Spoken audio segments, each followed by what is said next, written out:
वजीर आजम शहबाज शरीफ को ब्रीफिंग में बताया गया है कि जनवरी में पंजाब से पीटीआई की हुकूमत खत्म हो जाएगी। वजीर आला पंजाब के पास एतमाद के वोट के लिए मतलूबा नंबर्स पूरे नहीं। वजीर आला पंजाब चाहे मामले को जितना भी ताखीर का शिकार कर लें, उन्हें एतमाद का वोट लेना ही होगा। रिपोर्ट्स के मुताबिक शहबाज शरीफ की जेर सदारत नून लीग का इजलास हुआ, जिसमें सियासी सूरत हाल पर बातचीत की गई। इजलास में वजीर दाखिला राना सनाउल्लाह, वजीर कानून आजम नजीर तारड़ और दीगर पार्टी रहनुमाओं ने शिरकत की। इजलास में वजीर आजम शहबाज शरीफ को ब्रीफिंग में बताया गया कि वजीर आला पंजाब के पास एतमाद के वोट के लिए नंबर्स पूरे नहीं।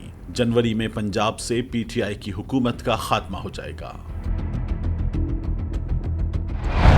यहाँ ये याद रहे कि लाहौर हाई कोर्ट ने गवर्नर पंजाब का हुक्म मुअत्तल करते हुए चौधरी परवेज इलाही और सूबाई काबीना को बहाल किया। वजीर आला पंजाब को डी नोटिफाई करने के खिलाफ दरखास्त की समाअत के दौरान परवेज इलाही के वकील अली जफर ने उनकी अंडरटेकिंग पढ़कर सुनाई और कहा कि अगर वजारत आला पर बहाल किया गया तो असेंबली तोड़ने की एडवाइस नहीं दूंगा।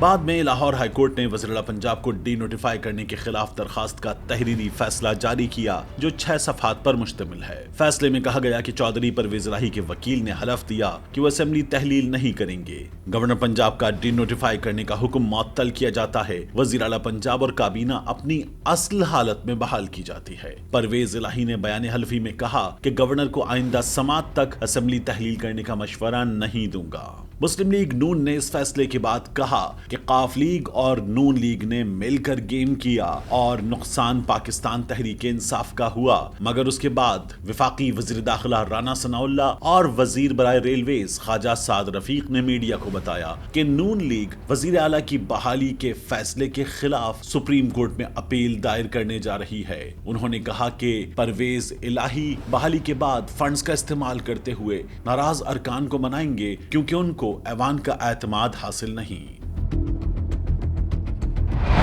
दूसरी जानिब पाकिस्तान मुस्लिम लीग काफ के मरकजी रहनुमा चौधरी मोनिस इलाही ने कहा है कि हमारे पास अरकान की तादाद पूरी है, एतमाद का वोट लेने के लिए तैयार हैं। हो सकता है कि 11 जनवरी से पहले एतमाद का वोट ले लें। एतमाद का वोट कब लेंगे, इसका फैसला इमरान खान करेंगे। उन्होंने एक इंटरव्यू में कहा कि हम एतमाद का वोट लेने के लिए तैयार हैं। इमरान खान के फैसले का इंतजार है। पंजाब असेंबली में हमारे नंबर्स पूरे हैं और 11 जनवरी से पहले एतमाद का वोट लेंगे। उन्होंने कहा कोई पागल एमपीए ही होगा जो इस सूरत हाल में गायब हो जाएगा। उन्होंने कहा कि हमने अपनी राय दी, इमरान खान का अपना फैसला था। सिंध हाउस और इस्लामाबाद में जो मंडी लगी वो सबको पता है। हमारे बंदे तोड़ने के लिए मंडी तो नून लीग ने लगाई। मोनिस इलाही ने यह भी कहा कि मामू का सॉफ्टवेयर अपडेट हो गया। उन्होंने कहा कि चौधरी शुजात हुसैन को उनकी औलाद ने, जबकि चौधरी परवेज इलाही को उनकी औलाद ने अपने फैसलों पर आमादा किया।